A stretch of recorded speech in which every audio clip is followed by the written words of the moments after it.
വർഷം 2013 ഫെബ്രുവരി 19 ഒരു Canadian ടൂറിസ്റ്റായ Elisa ലാം എന്ന 21-കാരി ലോസ് ഏഞ്ചലസിലെ സ്റ്റേ ഓൺ മെയിൻ എന്ന് അറിയപ്പെടുന്ന സെസിൽ ഹോട്ടലിന്റെ മുകളിലത്തെ വാട്ടർ ടാങ്കിനുള്ളിൽ മുങ്ങി മരിച്ച നിലയിൽ കണ്ടെത്തുന്നു. ഹോങ്കോങ്ങിൽ നിന്ന് ബ്രിട്ടനിലേക്ക് കുടിയേറിയ ഒരു കുടുംബത്തിലെ അംഗമായിരുന്നു എലിസ ലാം. അവരുടെ യഥാർത്ഥ പേര് ലാം ഹോയി എന്നായിരുന്നു. 2013 ജനുവരി 26-നാണ് എലിസ ലാം സെസിൽ ഹോട്ടലിൽ മുറിയെടുക്കുന്നത്.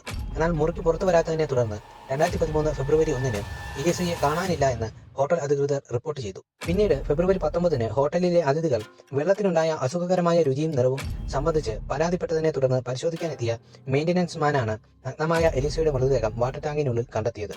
ഈ വിവരമറിഞ്ഞ ലോസ് ഏഞ്ചലസ് പോലീസ് അവിടെ വേഗം തന്നെ എത്തുന്നു.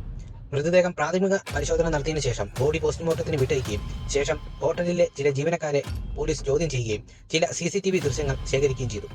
എലിസയുടെ തിരോധാനത്തെയും മരണത്തെയും കുറിച്ചുള്ള പോലീസിന്റെ ചോദ്യത്തിന് 2013 ജനുവരി 31 മുതൽ അവളെ ഞങ്ങൾ കണ്ടിട്ടില്ല എന്നാണ് എലിസയുടെ കുടുംബം മറുപടി നൽകിയത്.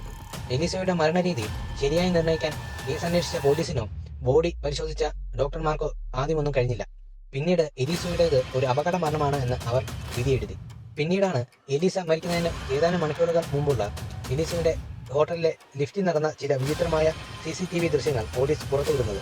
ആ വീഡിയോ എലിസയുടെ മരണത്തെക്കുറിച്ചുള്ള പല സിദ്ധാന്തങ്ങൾക്കും വഴിയൊരുക്കി. വീഡിയോയിൽ എലിസ ആരെയും ഭയപ്പെടുന്ന പോലെയും ലിഫ്റ്റിൽ ഒരു മൂലയിലേക്ക് നോക്കി ഭയപ്പെടുന്നതായും ലിഫ്റ്റിൽ കുനിഞ്ഞിരിക്കുന്നതായും ആരോടോ എന്ന പോലെ സ്വയം സംസാരിക്കുന്നതായും CCTV ദൃശ്യത്തിൽ വ്യക്തമാണ്.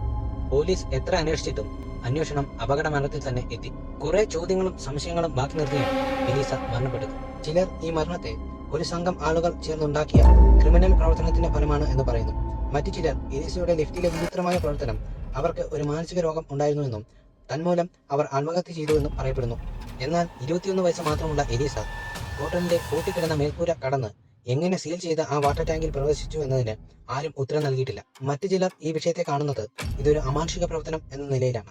അവരും ഉദാഹരണത്തിന് എടുത്തിരിക്കുന്നത് ലിഫ്റ്റിൽ എലിസയുടെ വിചിത്രമായ പ്രവർത്തനത്തെ തന്നെയാണ്. എന്നിരുന്നാലും എലിസയുടെ മരണം ഒരു മിസ്റ്ററി തന്നെയാണ്. കാരണം എങ്ങനെ മരിച്ചുവെന്നോ എന്തിനു മരിച്ചുവെന്നോ ഇതുവരെ ആരും തെളിയിച്ചിട്ടില്ല.